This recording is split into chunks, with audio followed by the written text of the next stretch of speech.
24 minutes ago to 7 a.m. in the morning. I'll tell you what, Tom, let you do this and let me go into the storm center because I want to get the radar up just to see what our weather here is going to be here this evening, okay? This other graphic that's on your screen is pretty self-exclamatory. Dade County curfew boundaries might change, and there is a rumor control hotline number on the screen right now, 596-8735, if you have some questions or concerns about the curfew boundaries. We understand that obviously there is a curfew in effect in Dade County, but we have not heard that for Broward. Again, the hours are on your screen, 7 p.m., which was 25 minutes ago, till 7 a.m. in the morning. So heed the warning and help folks out because they don't want you in those areas. If you don't have to be in those areas, do not go into those areas. Also, we understand we have some video that was taken earlier today from Dinner Key. We're going to show you those pictures right now. This was sometime this morning, and just look at the damage. You have boats sitting on roadways turned upside down. I mean, these are some incredible pictures, and this is really just really sort of a fraction of the damage that we've been showing you all day. And we really didn't have an idea how bad things were until we got out and about with our crews and really just got some aerial footage. You see a boat there that obviously took on a lot of water. We understand that one of our people here, our executive producer, tied up his boat. And I don't know if anybody upstairs is listening that knows or not. Do you know how his boat fared? Because he did not. All right. Tom, I'm here with you. I'm in the storm center, but I'm with you. I'm watching the video as you are. I'm very familiar with this area here. This is the new Dinner Key Marina down there right next to Miami City Hall. And if we keep a very close look out here, that's Grove Isle in the background you're seeing there. If we keep a close look out, we may see Miami City Hall. Obviously, some of these huge boats that had nowhere to go are going to be, if not total losses, many of them will be total losses. Again, incredible pictures. We had a couple of interviews with some folks who had come back to survey the damage and see firsthand what had happened, and of course their reaction, just like everybody else who has lost something in this devastating storm, killer storm. You know, total disbelief. A lot of folks, look at that boat. It must be, you know, sitting 10, 15, maybe 20 feet away from the water there. In front of a high-rise. I don't recognize that. I don't either. Oh, you know where that is? That's around the Grand Bay Hotel along Bayshore Drive in Coconut Grove. It's, you know, it's so hard to tell because the trees are gone. It's so hard to pinpoint exactly where it is because you're so used to seeing all these locations with heavily treed streets there through Coconut Grove. On the left side of the screen, that's the Coconut Grove Bank. Okay, here's the Dinner Key Marina parking lot right next to Miami City Hall. We'll just have to see as we watch this tape. Look at that sailboat. I've just been told, Brian, that our executive producer who had a boat out in all this lost it. He had a 3-anchor setup, and apparently the anchors held, but the boat wound up sinking anyway.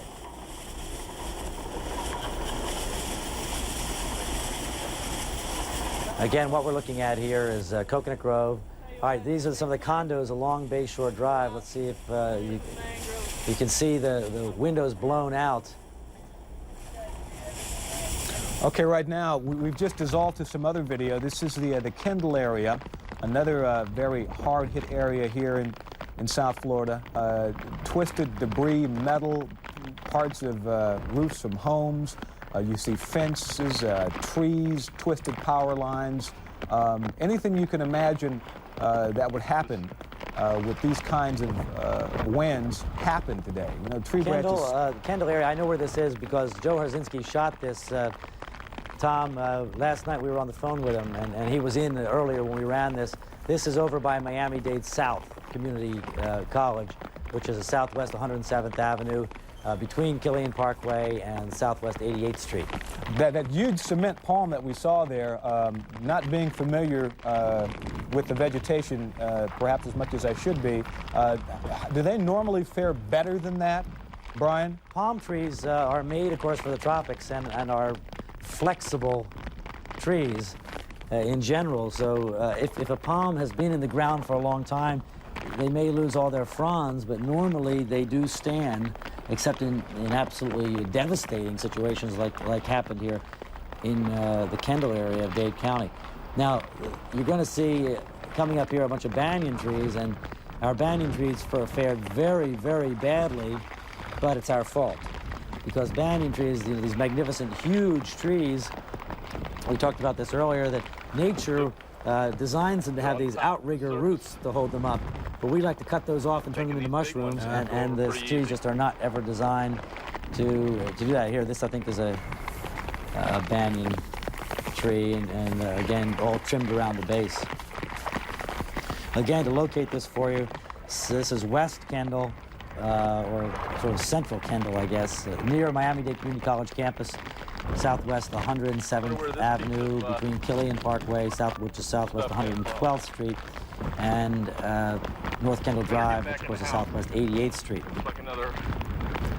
What Joe said about the neighborhood here is that most houses had roof damage, significant roof damage. All his neighbors were fine, though, and they wrote it out. In fact, we talked to Joe this morning toward the end of the really bad part of the storm on the phone. It's a bathroom window. You know, you mentioned it earlier, and I mentioned it as well.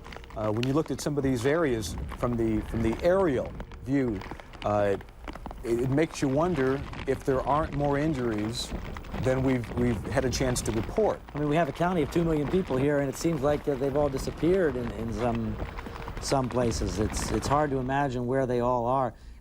I'll tell you what, can we look at the radar? I just went in and dialed up a new radar. We're reduced here because of the loss of Miami radar to having to use the phone lines, which, by the way, I got a recording from Southern Bell saying I could not access the phone lines, and then I tried again and I was able to. But we still are still having heavy showers in parts of Broward County, and it looks like even a shower maybe to the west of downtown Miami. So we're not done with having showers here from Hurricane Andrew, but just showers. Right now, we want to go to photographer Rob Pierce, who's with the presidential motorcade in South Dade right now, right over the scene. Rob, what's going on? Yes, Tom, they just arrived here at the Cutler Ridge Mall. He should be getting out of his car right now, coming up shortly here. You can see the motorcade just pulled in. Obviously, he wants to tour this area and get a look at what's going on. Watch here and see what happens. Now, Rob, this is described for our viewers again what you see around. You've got a fairly tight shot of the motorcade. If you could pull out perhaps and let people see what the president is about to take a look at. Yeah, well, we're going to pull out here as we move out of the area. We're being ordered out of the area. But as we move back here, you can see that he's probably going to walk over here. Looks like he's walking over to this building that's been devastated. We're backing off out of the area as we bring you these pictures. All right. And thanks for doing that, Rob. At least we get a sense for what the president is doing right now and what he's about to see. Of course, all this being very important, he's already said that Dade, Broward, and Monroe counties are going to be receiving some federal assistance, badly needed federal assistance because of this hurricane. And, you know, I sit here and I wonder about the people, and I worry about the people in the path of Hurricane Andrew right now, those folks perhaps in Louisiana in that region who are facing this storm, because we've seen the damage. And earlier today, when we got our first look at some of the pictures that we've just shown you again, you know, we couldn't believe them. Our state officials couldn't believe what they were seeing as well. And of course, it's a very troubling and disturbing phenomena that is headed toward Louisiana right now. And we can only hope that they fare better than we did. But as Brian Norcross indicated, perhaps that will not be the case. Again, we can only hope for those folks. But again, we want to tell you that we've got some numbers. I'll tell you what, Tom, we have contacted New Orleans, and we have somebody on the telephone here now. Lieutenant Clyde Williams. Lieutenant, are you with us? Yes. Lieutenant, what is going on in New Orleans? We understand you have an evacuation underway. We have an evacuation of the low-lying areas, and shelters are being designated, and that's about it right now. People are kind of used to these things here. They've had them before. They're taking individual precautions, laying into the supplies and the usual thing like that. And right now we're just waiting to see where the thing's going to go. So far, the latest word is could be anywhere from the Texas border to Mobile. And you never know these things where they're going to end up. They can change, as you all well don't know. They can change and turn when I wouldn't know much way. If things are going to go, they can go the other way. Lieutenant Williams, have you seen the pictures perhaps on one of the network news outlets, CNN or NBC perhaps? And what's your assessment of what you've seen? What's your reaction to it? Well, it's very frightening, and I understand it went pretty well south of the main part of Miami, they told us. It could have been a lot worse. Well, it went south of downtown Miami, but right through metropolitan Dade County. It went through the city. I saw some pictures there of flattened areas, cars on top of cars, and sets like that. It's one of the worst hurricanes apparently have been here since, I guess, Camille or Betsy. Yeah, obviously you felt the brunt of Betsy. We had a glancing blow with Betsy here. Now, you say the low-lying areas. Does that mean that you're not yet evacuating the city of New Orleans, just outskirts, or what does that mean? Right now, we're just, last word I have up here is just the low-lying areas of the lower coast and out in the east, where they're right on the water, that's the city itself. Now, other parishes, the ones along the Gulf, are taking their own precautions, but that's out of our jurisdiction. I see. So you're talking about just in the city. How many people do you have to evacuate there in New Orleans, or how many people in this stage of the evacuation? I really couldn't say right now. Right now, it's just a matter. It's a voluntary situation. People are being told they ought to go, and as it stands now, I have no idea what the conditions are as far as how many people are actually leaving now, or just waiting or getting ready to leave, or what's exactly doing. When are they telling you the storm will arrive there? Last word we have is sometime around tomorrow afternoon or tomorrow night. Okay, so still kind of open. The thing could change speed, just like it can change direction. Right. So that's got to happen there tomorrow. They've got to get that underway. Lieutenant Williams, I have to ask you this: are people there heeding the warnings, or are they sort of complacent, sort of going, "Well, gee, maybe we should, maybe we shouldn't leave"? How are they reacting? Well, some are staying, and some are leaving. It's nothing definite yet as far as numbers. They're just trying to encourage everybody who's going to go and avoid the traffic rush. Try to get out. If you're going to go out of town, to go now, rather than you may know, there's only a couple of roads in and out of here. And if they wait on the last minute, it could be a problem. But I have no word yet as to any crowding of the highways or any problems yet so far. All right, thank you, Lieutenant Williams. We have a picture, we understand, a live picture of President Bush touring this devastated area in South Dade. We're going to take this and listen in. Needs such as food, clothing, or hospital expenses, damaged or destroyed businesses, and we've seen tons of those on the way down, are eligible for loans from the SBA, the Small Business Administration, and flood assurance may be available. And I am ready, if necessary, to move in units of the U.S. Armed Forces to provide any emergency services. The governor has the National Guard out. He's expressed full confidence in that. Let me close on a personal note. Once again, the Mother Nature has brought out the best in Americans.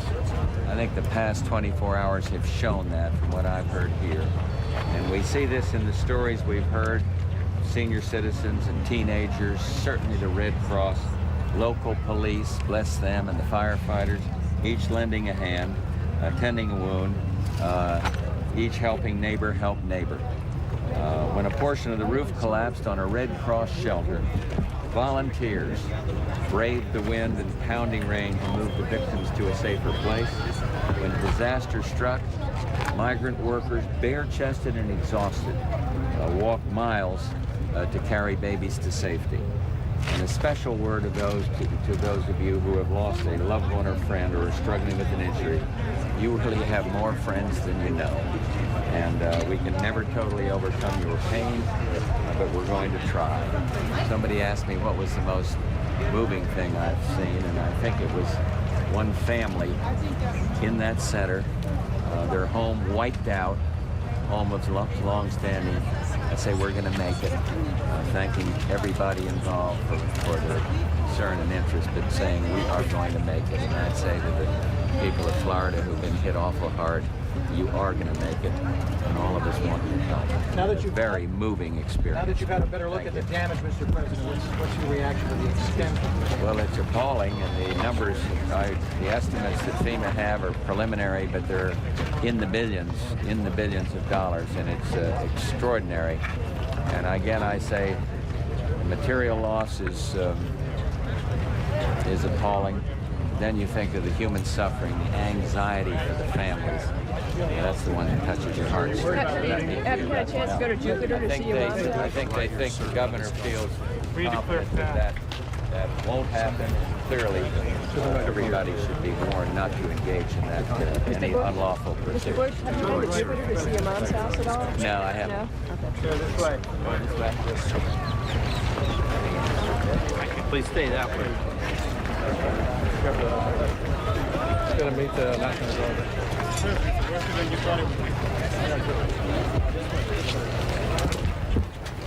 He is at the Cutler Ridge Mall area, I think, is he not? Yes, he is. Where he located in there? Being accompanied by, I believe, Ileana Ross Laitman, Congresswoman Ileana Ross Laitman there. And there's Senator Connie Mack with his back to us, I believe, with the gray hair. Yes. Right there, that's who that is. You know, he said a couple of very important things, you know, one of which was talking about the help and assistance that would be available from the Small Business Administration and the fact that federal insurance may be available. What specifically does he mean by federal insurance? Well, there's federal flood insurance. The flood insurance program for most people in South Florida that have a mortgage, because most of South Florida is a flood zone, you have flood insurance, and the federal flood insurance program insures the first couple $100,000 of the property. Then if you want flood insurance beyond that, you have to deal with it on your own. But, that's what he's talking about in terms of insurance for people whose homes were damaged by the storm surge. Now, people whose homes in Kendall were blown away by the wind, the federal flood insurance has no application there. There's your homeowner's insurance that would take care of that. I am unable to tell, because there's nothing left of this building, exactly where that is at the Cutler Ridge Mall, although when our aerial shot before Sky 4 got run out of there, which I was very surprised he was allowed to be that close to the president, as a matter of fact. But before he got run out, it was clearly at the mall there, but it's just so complete that there's no signs left. Yeah. Was that Arthur Teal I saw in the foreground of that shot a moment ago? On the left-hand side, obviously we've zoomed in now, but I believe he's on hand as well. State Senator Kerry Meeks also there, greeting the president when he arrived, and part of this tour.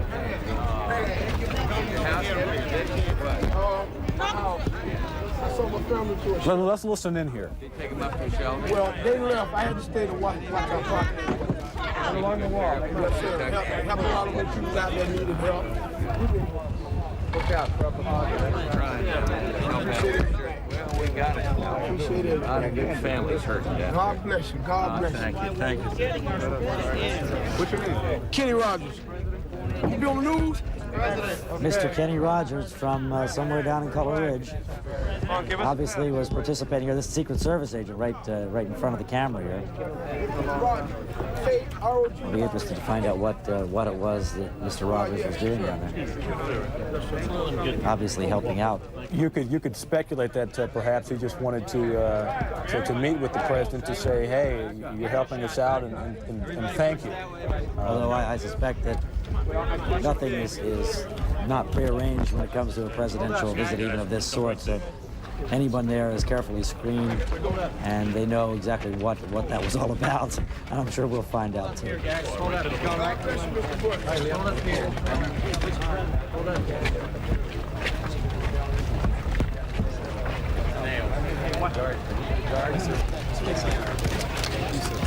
Come on, that's close enough, guys. I'm hoping that eventually we can get a hold of the governor here and find out if we are going to get more National Guard assistance. We visited with this National Guardsman here at the Cutler Ridge Mall just a little while ago. And obviously he's talking to a National Guardsman now, perhaps asking. That's that maybe the same guardsman that we talked to that Hank Tester talked to. And who told us that the guardsmen, at least at that stage, were not using live ammunition, but they did have clips in their guns. Watch the nails. Watch the nails. Hank Tester tried to make a point. I think the guardsman was confused by it a little bit earlier that when they wrestled a looting suspect to the ground, the looting suspect, in case you haven't seen the pictures, had a gun, a chrome-plated, it looked like a .38. Yeah, clearly had a gun. Clearly had a gun. So I think the question he was asking is, are they using live ammunition? And if they're not using live ammunition, why not? Why not? Because the bad guys obviously have guns, and we well know that there's no shortage of guns among bad guys down here. I guess it's still amazing to me. You know, I feel like, did you feel like this is deja vu? Absolutely. That we feel like the anchor people sitting on KNBC in Los Angeles not that long ago and going through this process, and were they saying, do we have enough people on the street? Yeah. And in Los Angeles, weren't they, didn't they finally decide we don't have enough National Guard, we've got to get the Army in there, we've got to get more assistance down there to maintain order, and yet it seems like it's happening again. I'm just waiting till we can get a hold of someone official to tell us what the delay is and why they don't perceive the need that seems so obvious to us.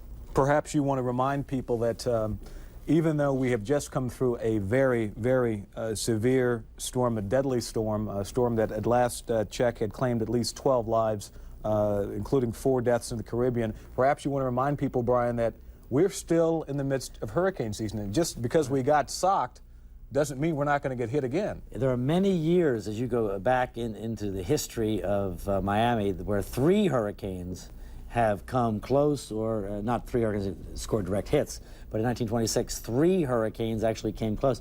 And we have, we've gotten a lot of calls, and we have for you pictures from outside during the assault last night, this morning, of Hurricane Andrew. Now let me see if we can locate exactly where we are here, because we obviously brought our crews in. This is downtown Miami. There's the McCrory's in downtown Miami along Flagler Street. We brought our crews in as it got too dangerous to be there. But as we look at these pictures of downtown Miami, let me remind you that we did not bear the brunt of the storm in downtown Miami. The damage in downtown Miami is extremely light. Here is look at the water along, what that water is. It almost looked like a spout from just a second there. Well, that's the swirling wind caused by the buildings and everything else swirling around. That's the Metro Mover tracks there again, downtown Miami. We have not been able to figure out what that building is. That huge building is that the arena? I think that must be the arena. Notice the power was on. The power never went off for any extended period of time here downtown. But anyway, as I was saying, we were just far enough north of the core of the storm to not have to deal with what they dealt with just Point South, Coral Gables, and obviously the whole rest of South Dade. I mean, we could not have been out making those shots down there. So I don't know what kind of shots we're going to have when we finally get all our people in and find out what kind of video is available from us and the network people. We had a network reporter, help me with his name, Bruce Hall, was in the parking lot out here last night. Not during the core of the storm, but not during the strongest part, but during one step down. And he was trying to stand there to do a feed out on News Channel, the NBC service, the overnight news service, and someone had to be there to help hold him up. And I thought we were going to lose both of them a couple times because we really just about did. We were just so fortunate. He was in our parking lot, blocked by a lot of buildings. So it was a frightening, frightening time. Here, bad enough, and much worse to the south. Bruce Hall, in case you're not familiar, does anchor at sometimes NBC's overnight program, and I had a chance to talk to him briefly today. He was busy working, but yeah, that's phenomenal, the force of the wind. And as you said, you know, we weren't hit directly by it, and we have a lot of buildings surrounding this building that we're in to sort of help buffet the wind. Out. I mean, I have not actually looked. We have wind equipment in here, as they do at the National Hurricane Center. At the National Hurricane Center, they recorded the maximum gust of 162 miles per hour, which I believe, I have to confirm this, but I have to think back a second, I believe is the strongest wind gust ever recorded in Miami.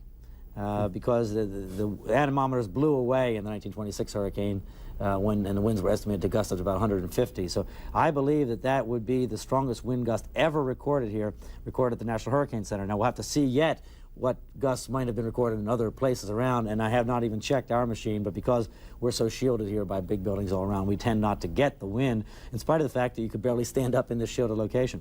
Now, we have some phone numbers. These are the numbers, the insurance claims numbers, and this number is going to be the most necessary number here for weeks. Now, I want to clarify something before we give this. Is this the number, if anybody upstairs can tell me, is this the number that will be accepting calls come 8 o'clock tomorrow morning? Does anybody know? All right, I'll tell you what, folks at home, don't call it, but write it down. Write it down. All right, 800-528-7094. And again, if you're just joining us, you didn't get my suggestion before, everyone in South Florida, get out a pad of paper. Thank you, Dick. Get out a pad of paper and start a list of phone numbers, because we're all going to need these phone numbers for weeks to come. And we're not going to be giving them out for weeks to come over and over and over again. So get out a pad of paper and start the list of phone numbers. And when we find out what the details on that insurance number, we'll do it. And perhaps right now is a good time to go over some of the tips that people should be adhering to right now. Very good thought, because now is the time that we're going to have to deal without water, without electricity in much of the city. I saw an estimate of 72% of Dade County was without electricity, and I don't recall the numbers out of Broward and Monroe County. But in any case, most or much, or if not most, of South Florida is without electricity tonight. So you're going to have to cook. You're going to have to keep things cool that it might spoil. You're going to have to drink water, plenty of water, and so forth. So I guess we ought to start at the beginning with the water. Now, I don't know about your place, but in our place here, the pressure is very, very low. On here on the second floor, it's like negligible. And on the first floor, you can get water out of the tap. But a boil water order is in effect for Dade County, and what that means is that the water coming out of the tap is not deemed safe to drink. So what you should be doing now is you should be using your bottled water for drinking. And you should use the water coming out of the tap to bathe and stuff like that, if you have water coming out of the tap. Otherwise, use any water you've stored in the bathtub, the non-sanitary kind of water. But bottled water is okay to drink. Now, if you do end up having to use tap water, if for some reason you don't have access to water, if you just didn't accumulate it, or it got lost, or it got ruined, or a lot of folks, and you do have to use the water coming out of the tap, you want to boil it for 3 to 5 minutes. If you don't have any of those water purification tablets, you can put that in there. In other words, the water isn't so bad that it can't be fixed. But the best thing to do, just not to take any chances, is boil the water for 3 to 5 minutes. And I'm saying that to a bunch of people that don't have electricity and may not have any way to boil it. So that's why I'm giving you alternatives.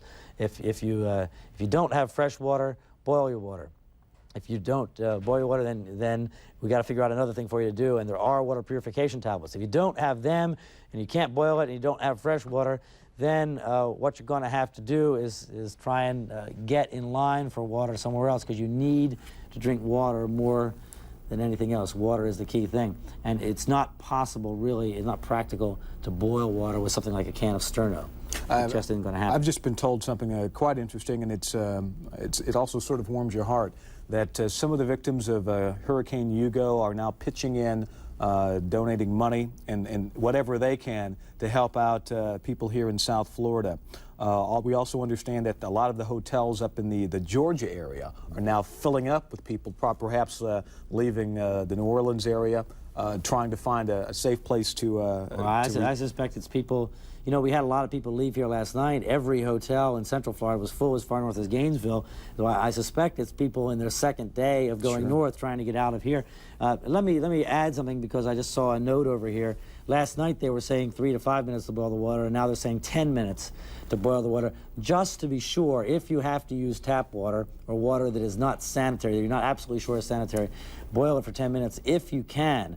Otherwise, don't drink the water. Go out. There are going to be places where water will be distributed, and go out. And also, any kind of thing to drink is fine, by the way, for your health. If you have to drink soda, whatever you can find, even if it's hot, keep yourself hydrated, because you're going to need your strength through all this. You know, a lot of people, as you mentioned, kept mentioning, are very new to South Florida, so they haven't been through this before. And of course, one of the things that happens in your mind when you're first of all, you've been devastated and perhaps you've lost your home and everything you own just about.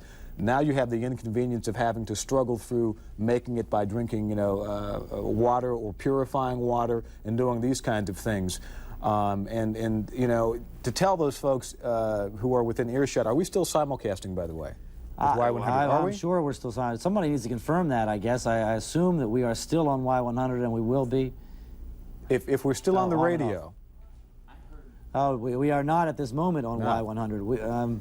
Maybe I need to place a call into Y100. I wonder if they realize how many people in South Florida do not have power and may be relying on them. Yes, battery-powered radios, those people who have that, perhaps they need to hear the information that we're trying to get out to them. Maybe if someone, I saw Dick Lobo here, our general manager, just a moment ago, maybe if he could get in touch with the manager at Y100, maybe in Broward County, just for whatever reason. Y100 studio is located up there in Fort Lauderdale. They are not clear the fact that people are now trapped in their homes because of the curfew, and most of them do not have power. So let's see, maybe if Dick is watching us here, he can see if we can get to Y100 to get back with us, because tonight, especially now that the sun is just now down, I would think would be critical to have a companion to know what's going on here in our city. You had a thought. What were you? Well, I was just saying, you know, getting through that first night, that's the point I was just about to make. Getting through that first night, you know, you have everything else on your mind. You've just lost your home and perhaps everything else that you own, and now you have to worry about, you know, purifying water or doing just the things that you need to do just to survive, because frankly, you don't know how long it's going to be before you get your power back on. Or you get the kind of help that you need to make it through. So, you know, just hang in there and remain calm. That sounds easy to say, but you know, keep your wits about you. And again, you're going into a night, your first night following the hurricane, and be careful if you don't have any flashlights, be careful with those candles again. All right, we just got a call, I guess, from Y100 that said they are not simulcasting, but I'll tell you what, I'm not, and I know neither of us here are happy about that at all. And you viewers out there that have depended on Y100, I would ask you to express your significant dismay with that decision not to simulcast. It's not our radio station, it's their radio station. But I will tell you right here on the air that we have an agreement with them to carry Channel 4 in the case of a hurricane emergency.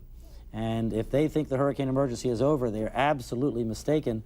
And I understand there are financial issues involved here. But the emergency is well underway, and they're not going to be happy with me about this. I can assure you that. But you listeners out there, viewers that may be depending on them, I would suggest that we put as much pressure on them to stay with us as long as they even possibly can here through this, especially through tonight. We have some pictures we want to show you right now of the President's motorcade. If we can go to those right now and taking the tour. This is raw footage. We love you, Bush. Good to see you guys. Thank you very much. You all live right here. How's your home? Hey, we love you, Bush. We love Bush. I'm going to read this with you a second. I'm going to see if we can resolve the issue we were just talking about, and I'll be right back. Obviously, even in the face of this disaster and the tremendous tragedy, you see a lot of smiling faces. I can only suppose that some of those folks who are to the President's left there are people who have been stranded or impacted some way by Hurricane Andrew, and they look pretty happy to see him. And I'm sure they're pretty happy to receive the information that federal help is going to be made available to them.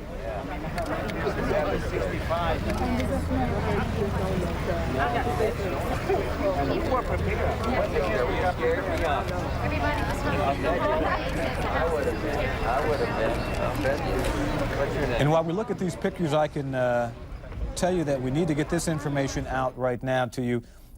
Jackson Memorial Hospital. People who normally work the second and third shift need to come in. The hospital is requesting that at Jackson Memorial Hospital, those second and third shift people who normally work come in, and when you come in, bring drinking water with you. Obviously, that's a scarce commodity, so second and third shift employees at Jackson Memorial need to report to work immediately and bring some water with you. Are we going to be going back to the tape right now, or where are we heading? Okay, we're not going back to the tape. We're going to go back to Kendall right now and show you some pictures. Again, now this is some of the devastation we showed you a little bit earlier. You can see a lot of flood damage there. A lot of the high-rises with windows blown out, rooftops missing, parts of roofs missing. Is this Kendall, or is this is Key Biscayne? Okay, this is Key Biscayne. That's what I thought. We showed you earlier that I believe it was the Sonesta Beach Hotel. There were actually a couple of people still inside that hotel when we took these pictures. They waved to us as we flew by, and Key Biscayne got hit pretty hard, from what our photographer was able to show us. The debris and the stuff that has floated in. And as I lean out a little bit here and shoot down towards the lighthouse, look at... You're watching Channel 4 News, continuing live coverage of Hurricane Andrew.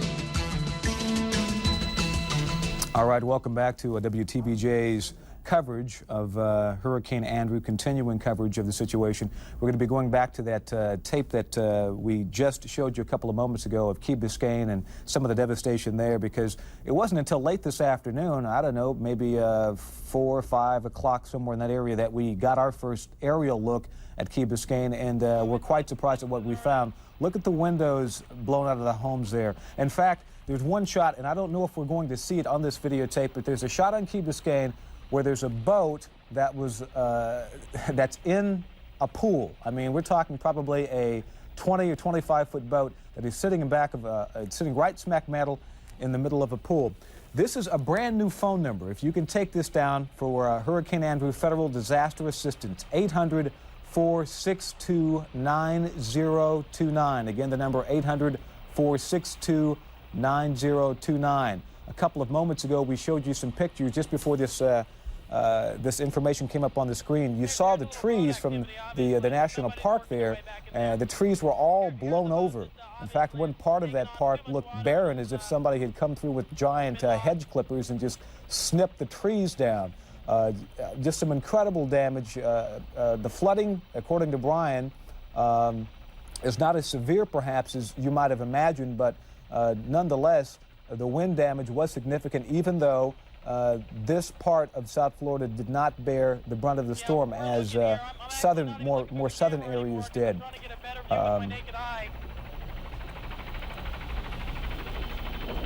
These pictures were shot by a photographer, Rob Pierce, as I mentioned a few hours ago, over Key Biscayne, and he's done a tremendous job all day trying to show us some of the damage, as have all of our photographers and our reporters in the field today, trying to bring you as much information as they possibly can about what has happened. And we'll continue to do this round the clock, as long as necessary, to keep you informed, to get the information to you that we need to help you out through this.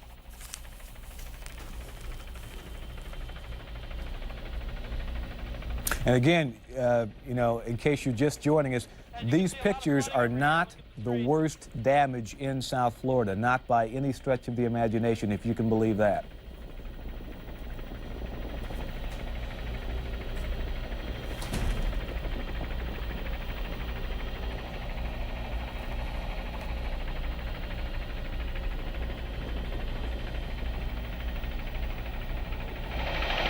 Brian, look at this. Here it is. Listen.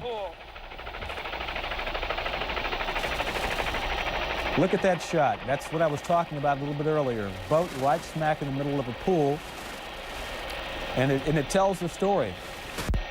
How unpredictable. You gotta wonder where this driver is. You can't control Mother Nature, and obviously, in all its fury, the things that you're seeing on your screen right now seem surrealistic. Now, Actually, we came more over the water. We really didn't get a look at the causeway, so we can't tell you. But look at this. Look at the water out here. Yeah, I mean, I assume it's sediment that's been turned up. Brian, you can probably better tell us.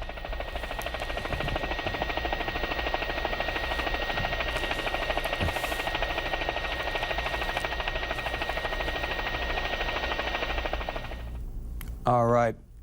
Again, those are pictures that were recorded earlier on Key Biscayne, and there you can see one of the people who I believe is in the Sonesta Beach, perhaps. That was the first person we could find. As Rob and I were talking about this on the air, as we were seeing it for the first time, we could not find any people over there, and still we don't understand that. We don't know what happened to all those people on Key Biscayne. Because you're saying that the traffic flow off of Key Biscayne was not that heavy. Well, we didn't see traffic flow that was heavy off of any of our islands, including Key Biscayne, and I actually drove by there yesterday morning and didn't see heavy traffic coming over the Rickenbacker Causeway.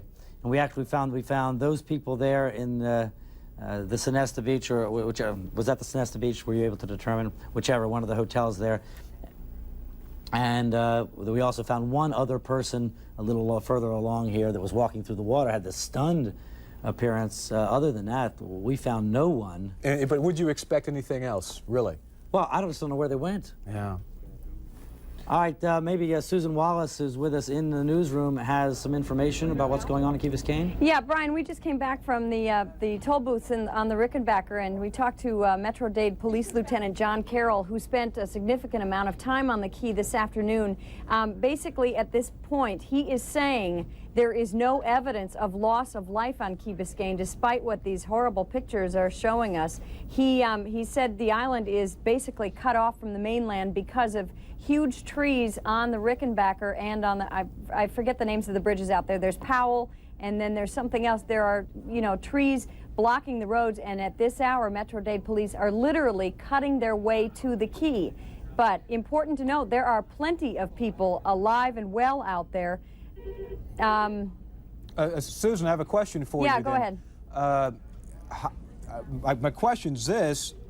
There's one guy. Look at that guy. There's the guy I was telling you, walking through the water with us, kind of waiting, just waiting aimlessly. Yeah. If emergency officials haven't been able to get to Key Biscayne, how have they been able to assess whether or not there's been loss of life? Well, the bottom line is they've sent in teams of Metro-Dade police officers on foot. They have gotten four-wheel drive vehicles to the island. And no doubt by boat as well. They could get there. Yeah, I didn't even know about boats. I didn't even think of boats. But they have literally cut a path between the along the Rickenbacker Causeway. And Carroll spent a lot of time out there this afternoon. And he, as a matter of fact, I understand we have an interview with him that is ready to play. Go ahead and listen to it. Lieutenant John Carroll with the Metro-Dade Police Department. You guys have basically set up a command post here at the base of the Rickenbacker Causeway. What is the situation on the Key as we speak? I understand you've been out there at least twice. Yes, the Key is basically closed, and it will remain closed until we get authority from Florida Power and Light that the lines and the power sources are all made safe. That's our #1 priority. The secondary thing, the roads, we can get a four-wheel drive vehicle down. The water's still relatively high and it's not safe, but we can get down there. We can be down there and back. But the main reason we are closing down the Key is the high power lines. They're all over the marina and they're all over the streets, and we just don't know when that's going to be rectified. We've seen some aerial photographs from our helicopter, and the destruction out there is like beyond words. Can you talk to us about possible loss of life? Are you aware of any casualties out there? What can you tell me about that? Absolutely, I'm not aware of any loss of life. I've talked to some, like some of the condos have left maintenance people with their generators, and there really isn't, in my opinion, catastrophic damage to the buildings. It looks like the water came up to about 4 or 5 feet and it went through. There's some condominiums with the windows broken and that sort of thing, but no collapsed buildings. I mean, no totally destroyed houses. Even houses that were under construction look like they fell relatively well. And I've had absolutely nothing about any loss of life. So that is some good news about Key Biscayne. He actually walked some of the roads on the island this afternoon, and I think he came off the island at about 5 o'clock. So that's encouraging, at least. And he says the destruction out there is not as bad as we think it is from the air. But I mean, of course, it's very bad. but at sometime this afternoon, a Miami radio station erroneously reported that the bridge would open or the causeway would open at 5.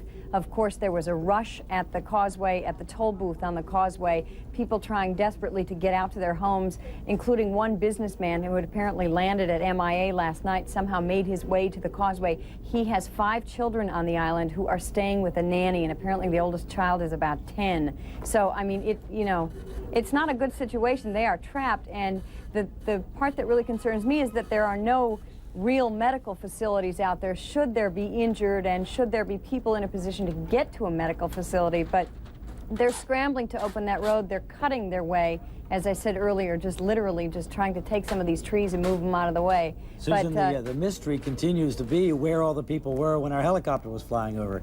You would think you're right. You would think if people certainly can hear a helicopter flying they'd over, come out. that they would come out, and as those people did there in that hotel, come out and wave to us. So I guess now that the sun has set, this is a mystery for tomorrow. I'll tell you, we we're not tried gonna get any resolution, I don't think. We tried talking to the people at the Sonesta Beach, and you know, I placed calls to just about every significant structure out there, and you can't get beyond. I mean, the phones are really screwed up onto the island, Well, so I mean, we have no Southern gauge Bell, at this point. Southern Bell says that you cannot call to Key Biscayne or to the Keys, Right. but Southern Bell also says you can call on Key Biscayne.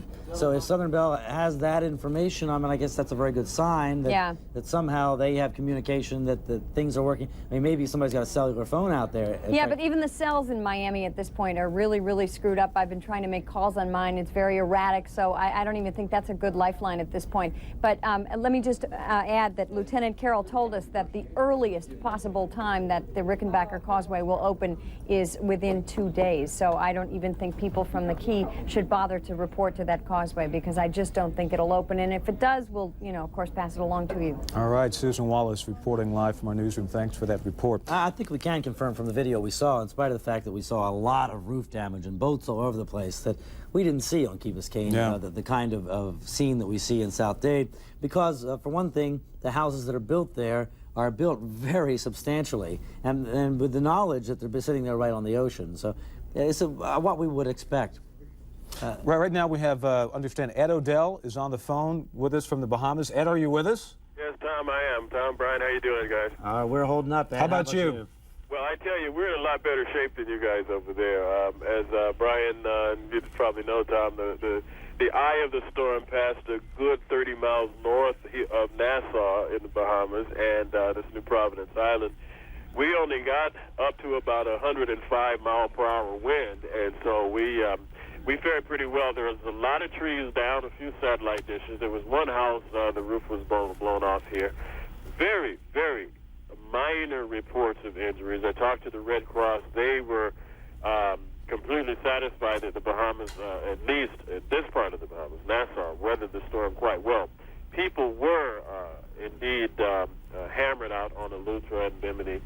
A lot of houses, but surprisingly, a very, very, very few injuries, and at this point, the Bahamian government is still only reporting one loss of life. I know there's been a report of 4 people killed out on Eleuthera, but the Bahamian government is still only reporting that. It's pretty much back to normal here. The airports are open. The roads are open. That was the primary problem last night. Trees all over every road in town.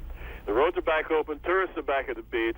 Bay Street today was hopping. Everybody, the merchants are back out. It almost looked, except for a few trees down, that there was not much of a hurricane here in New Providence Island. All right, Ed, when are you going to be able to get back? Do you have any idea? Well, Our that's the problem. I'm stuck not because of the Bahamian situation, but because of the situation in South Florida. Obviously, you all took the main blow.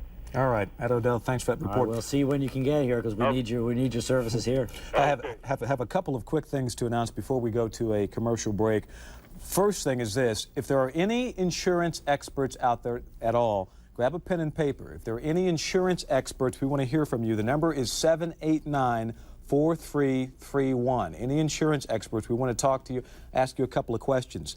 The other thing is that, Brian, perhaps your little announcement made a difference, because for the next hour, WQAM AM 560 on your dial, WQAM 560 on your AM dial, and KISS FM 99.9 on your FM dial are going to be simulcasting WTVJ's coverage of Hurricane Andrew, the aftermath. So if you can't watch us, at least you can listen to us on those two stations. And right now, we're going to take a commercial break. Stay with us. We'll be right back. And I'm going to leave, and Tony Segreto will be sitting in this seat when we return.